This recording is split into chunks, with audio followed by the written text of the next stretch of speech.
Bismillahirrahmanirrahim. Waltakum minkum ummatun yad'una ilal khairi wa ya'muruna bil ma'rufi wa yanhauna 'anil munkar. Assalamualaikum warahmatullahi wabarakatuh. Banyak program kemusyrikan yang dihembuskan oleh setan itu banyak sumbernya dari penyembelihan, Pak. Rata-rata ahli sihir, tukang sihir, Pak. Setan itu menggunakan media menyesatkan manusia, itu korbannya konsumen syirik, konsumen sihir itu biasanya suruh bawa ayam, bawa kambing, lepas ini. Untuk apa? Di penyembelihan. Ya, ada jembatan, biasanya ada begitu. Ya, maka tema kita memperkokoh, insyaallah kita hari kelima ini temanya perlunya imunisasi akidah sejak dini. Ini pesan bagi orang-orang tua, anak-anak kita, Pak, cucu-cucu kita itu kasih imunisasi memang, imunisasi akidah. Ya. Karena kita ini mau maaf, Pak, banyak yang ketika lahir anaknya dari kecil bayi fokusnya imunisasi fisik. Oh iya, bagus, supaya tidak kena penyakit dari kecil, bagus. Menjaga supaya tidak rentan dengan penyakit, bagus. Penyakit apa, imunisasi apa biasa itu ibu-ibu kalau anak-anak? Campak. Penyakit apa lagi? Oyo, apalagi? Itu semua dunia, Pak. Bukan tidak baik, tetap baik, tetap baik. Tapi cobalah manusia teladan. Coba lihat manusia teladan, Pak. Kita coba ini, buka dalam Al-Quran bagaimana Nabi Ibrahim imunisasi anaknya, imunisasi akidah. Perhatikan yang ditandai warna merah itu, Pak. Auzubillahi minasyaitonirrajim. Wa iz qala Ibrahim. Dan ingatlah ketika Ibrahim menyampaikan sekumpulan hajat dan kebutuhannya kepada Allah. Ya, dari doa-doa Nabi Ibrahim, lebih 30 doa Nabi Ibrahim dalam Al-Quran. Beliau memulai doanya di sini di surah Ibrahim. Rabbi ja'al, ya Allah jadikanlah hazal balada amina, negeri ini negeri aman. Jadi sebenarnya kalau orang ahli tauhid, ahli akidah, sangat rindu itu negerinya aman. Negerinya dia butuh supaya aman. Itu Nabi Ibrahim jadikan negeri aman. Itu negeri Mekah. Apa doanya Nabi Ibrahim? Yang pertama di sini, wajnubni wa baniya an na'budal asnam. Ya Allah, jauhkanlah diriku, wajnubni, diriku ini, wabaniya, dan anak-anakku, diriku dan anak-anakku. Dari mana? Anak Buddha, untuk menyembah kepada siapa? Asnam. Asnam itu jamak dari kata sanamun. Saya sudah pernah bacakan hadisnya ini. Ya. Di pertemuan kita yang kedua kita sudah baca ini.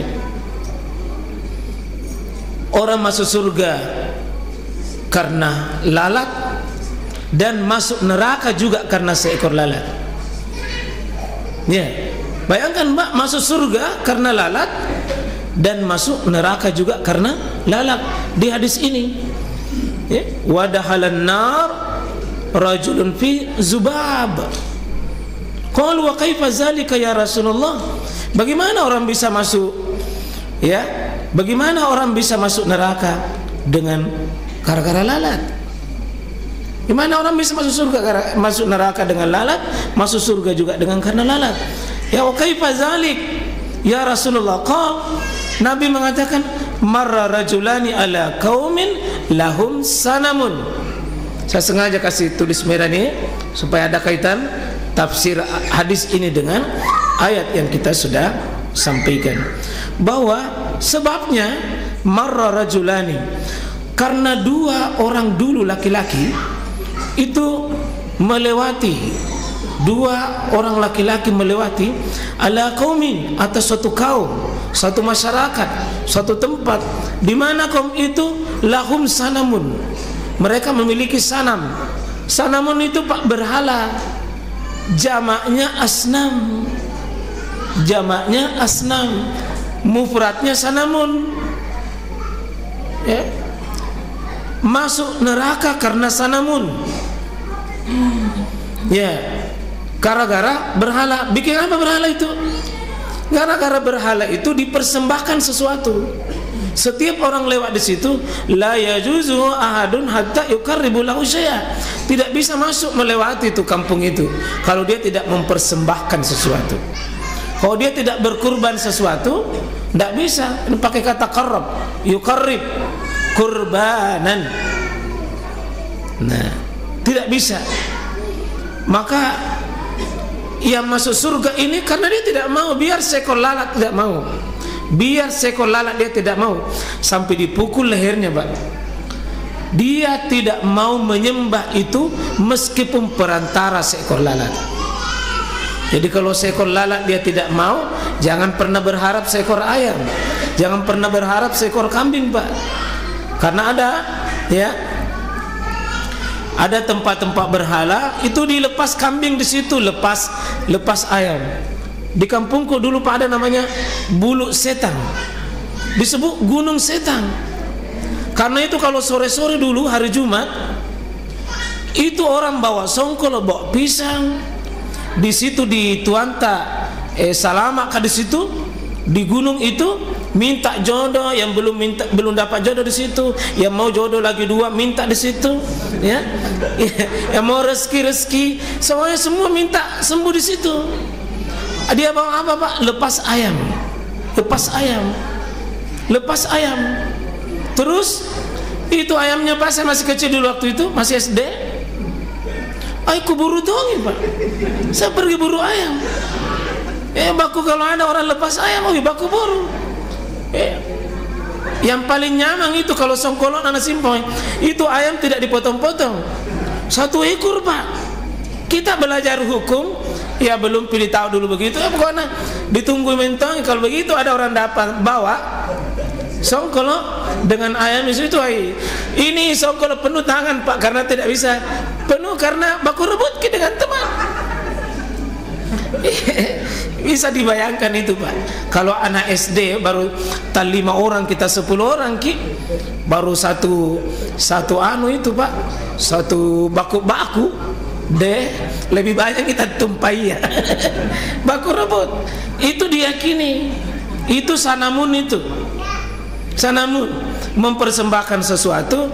Dan ternyata Nabi Ibrahim dari kecil begini sudah minta, ya Allah jauhkan saya dan anak-anakku jangan sampai menyembah yang begitu. Itu berarti Ibrahim Pak dari kecil dia sudah imunisasi itu Ismail, sudah diimunisasi itu Ishak. Karena langsung di sini mengatakan wajnubni, diriku, wabaniya ini anakku, anak-anakku. Bagaimana hasilnya Pak? Ibrahim alaihissalam, lihatlah Ismail, saking hebatnya imunisasi akidahnya, lihatlah apa yang diperintahkan Ibrahim alaihissalam kepada anaknya, sami'na wa ta'ana. Jangankan sholat Pak, jangankan puasa, jangankan berjihad, jangankan ya melakukan sholat tengah malam, jangankan untuk mengaji, untuk pergi di masjid, lehernya pun diminta oleh Allah atas perintah Ibrahim, mengatakan ya bunayya, wahai anakku, inni ara fil manam, saya melihat dalam mimpi, anni azbahuka, saya menyembelih lehermu, fanzur, bagaimana pendapatmu nak? Lihatlah anak yang diimunisasi Pak, lihatlah anak yang dibentengnya benteng akidah. Maka spontan dia mengatakan, ya abati, wahai bapakku yang baik, if'al, kerjakan ayah, matukmar, apapun diperintahkan ayah. Coba lihat Pak, orang yang diimunisasi akidah siap atas perintah, tidak ada kata berat. Saya ulangi, tidak ada kata berat. Maaf Pak, kalau ada anak tidak bisa datang sholat subuh, Tanya, mungkin bapak belum imunisasi. Maaf ya, kalau ada anak gadis tak sudah SMP SMA masih buka-buka aurat, akan bapak tanya itu, diimunisasi atau tidak? Yang bilang sudah Ustaz, imunisasi campak lengkap itu fisiknya sehat tapi otaknya bermasalah, akidahnya bermasalah. Anak SMA Pak, kenapa ada banyak lahir anak-anak sekarang ini, maaf, lahir anak-anaknya di luar nikah, hamil di luar nikah. Apa yang terjadi? Tidak diimunisasi baru pergi sekolah, tidak diterapkan imunisasi akidah. Lihatlah dulu kelanjutan imunisasi Pak, imunisasi bulanan Rasulullah dengan para sahabat. Ya bunayya ittaqillah haitsu ma kun. Nah, takutlah engkau kepada Allah dimanapun kamu berada, karena Allah pasti melihatmu. Itu lihat Pak, pesan-pesan orang tua dulu terhadap anaknya. Nah, takutlah kepada Allah karena Allah pasti memperhatikan dirimu. Kita selama ini awas, memang kok bapak itu tahu jamak kau itu sama kepala sekolah, jamak kau sama guru, awas kau. Ambil itu HP ini. Ini yang begini-begini Pak, mengajar anak kita takut sama makhluk, tapi dia tidak takut kepada Allah Subhanahu wa taala. Banyak Pak anak-anak kita itu ada luar biasa. Kapan bapak gagal imunisasi akidah, bermasalah hidupnya Pak?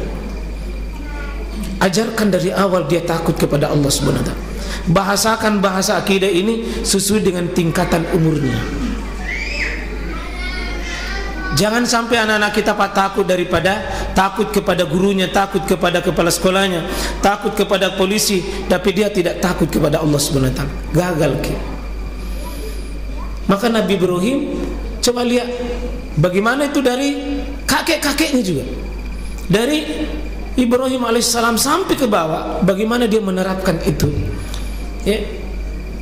Dia mengatakan innallaha astafa lakumuddin fala tamutunna illa wa antum muslimun. Nah, Allah sudah pilihkan agama bagimu, maka agama Islam itu adalah agamamu, dan jangan kau pilih agama lain, cara hidup, sistem hidup yang akan menyelamatkan dirimu kecuali agama Islam itu. Wa wassa biha Ibrahimu banihi wa ya'bud. Dan ingatlah ketika Ibrahim itu memberi nasihat kepada anak-anaknya, innallaha astafa lakumuddin fala tamutunna illa wa antum muslimun. Coba lihat Pak, am kuntum syuhada iz hadara yaqubal maut iz qala li abihi iz qala li banihi ma ta'buduna min ba'di. Nah, apa yang kau ibadahi nanti sesudah ayat tidak ada. Sesudah ayat tidak ada, siapa yang kau takuti? Siapa yang kau tempatmu berharap? Siapa tempatmu memanggil? Siapa tempatmu bersandar? Maaf Pak, hari ini kita terlalu besarkan yang namanya dunia di hati kita. Anak-anak kita seolah-olah merasa risih menderita kalau tidak punya pekerjaan, tapi hilang akidahnya, hilang ruh dirinya di hadapan Allah, dia tidak mengapa. Itulah kegagalan kita hari ini. Maka lihatlah potret Nabi Ismail alaihissalam. Belum ada dalam sejarah Pak, ketika dia diikat kakinya, diikat tangannya, lalu dibaringkan. Falamma aslama wa tallahu lil jabin wa nadainahu ayya Ibrahim. Rela dia dibaringkan di atas pelipisnya, baru mau digerek, mau dipotong, mau disembelih. Apa yang mendasarinya Pak? Berhasil imunisasi akidah. Saya yakin kalau Ismail begini Pak, kalau lehernya dia sanggup, kira-kira apa yang berat Pak bapak disuruhkan itu? Apa yang berat? Kalau sudah lehernya dia serahkan. Nah, anak-anak sekarang ini penuh perhitungan. Kalau tidak dapat materi tidak mau nak kerja. Ini coba bayangkan Pak latihan, suruh pergi beli belanja sesuatu, apa dia bilang? Ada juga kembali nama mak. Itu ciri-ciri bekerja selalu duniawi. Maka mari Pak berharap, ibu bapak jangan selalu tanamkan sama anak kita, nak jaga memang nanti kalau tua kau memang jamin kau kemana-mana. Jangan tuntut, pokoknya dia tugasnya Wa qada rabbuka alla ta'budu illa iyyah. Kau tugasmu mengabdi pada Allah, nak. Salah satu tugasmu, pintu surgamu yang paling dekat jangan kau telantarkan orang tuamu. Jangan kau telantarkan orang tuamu, kau akan jadi mulia di hadapan Allah. Cukup kalau ada anak yang berbakti kepada orang tuanya dengan lewat syariat, Pak, pasti mulia di hadapan Allah. Pasti mulia di hadapan Allah. Kenapa? Allah yang suruh, dan tidak mungkin Allah hinakan itu. Tidak ada anak yang hina, Pak, kalau orang tuanya dia jadikan manusia. Coba kalau dia hinakan, Pak. Lihatlah ibu sekalian bagaimana Nabi Ibrahim, Pak. Kita diajari bagaimana orang tua yang baik, insya Allah. Dan sampai di sini kan Nabi Ibrahim juga kasih alasan, kenapa tidak ya Allah, kenapa tidak kami memiliki komitmen begitu. Rabbi innahunna, sesungguhnya innahunna, mana innahunna? Asnaman tadi itu. Sungguh ya Allah, asnaman berhala-berhala itu, dia adlalna katsiran minan nas, sungguh telah menyesatkan, telah membuat manusia keluar dari jalan kebenaran, katsiran minan nas. Maka terbagi manusia dua itu, Pak. Karena apa? Karena asnaman itu. Faman tabi'ani, siapa tetap ikut sama saya, ikut pada akidahku, fa innahu minni, itu bagian dari, itu yang bagian golonganku. Waman asani, siapa yang bermaksiat kepadaku, bermaksiat kepada agama ini, bermaksiat kepada syariatnya Nabi Ibrahim alaihissalam, fa innaka ghafurur rahim, maka ya Allah tugasku, saya hanya memohon, Engkau Maha Pengampun dan Engkau Maha Penyayang. Apa makna di sini, Pak? Anak kita dua kemungkinannya, mau ikut dengan syariat yang kita bawa, ada juga yang mungkin seperti Nabi Nuh alaihissalam, lain syariatnya Nuh, lain tongi anaknya, lain tongi mau. Bapaknya ke masjid, dia ke pos ronda. Anaknya pegang, bapaknya pegang Quran, anaknya pegang domino. Beda. Saya biasa sedih-sedih, Pak Mama. Biasa pergi di rumahnya pengurus masjid, sekian lama menjadi taklim. Begitu kita masuk di rumahnya, anak gadisnya pakai sor-sor pendek baru lewat di depan tak. Dilihat berdosa, tidak dilihat. Saya bilang orang barang baik. Apa yang baik? Itu satu contoh, Pak. Mari kita, ya, itu kita kalau salat, Pak, Allahumma sholli ala Muhammad wa ala ali Muhammad kama shallaita ala Ibrahim wa ali Ibrahim wa barik ala Muhammad wa ala ali Muhammad kama barakta ala Ibrahim wa ali Ibrahim. Sambungkan hati kita. Oh, Ibrahim begini modelnya. Mari kita hadirkan kembali. Rumah-rumah kita ini, Pak, yang dipenuhi dengan asnaman, coba dibongkar. Jangan-jangan rumah kita ini adalah pusat peribadahan asnaman, berhala-berhala, mungkin berhala-berhala dunia. Karena kita semangat sekolah kebaik-baik, nanti kau punya pekerjaan, sudah kau punya pekerjaan, beli begini. Tidak pernah para nabi itu mengajarkan begitu anaknya. Yang diajarkan apa? Kau mengenal Allah. Karena ilmu yang paling pertama kau tuntut nak kenal Allah Subhanahu wa taala. Belajar berkorban, bagaimana melepaskan sesuatu yang engkau cinta tapi Allah minta lepaskan itu. Sebab berkorban itu, Pak, berusaha melepaskan sesuatu yang kita cintai. Itu yang pokok. Ini saya yakin ini bapak-bapak yang ikut ibu-ibu ini.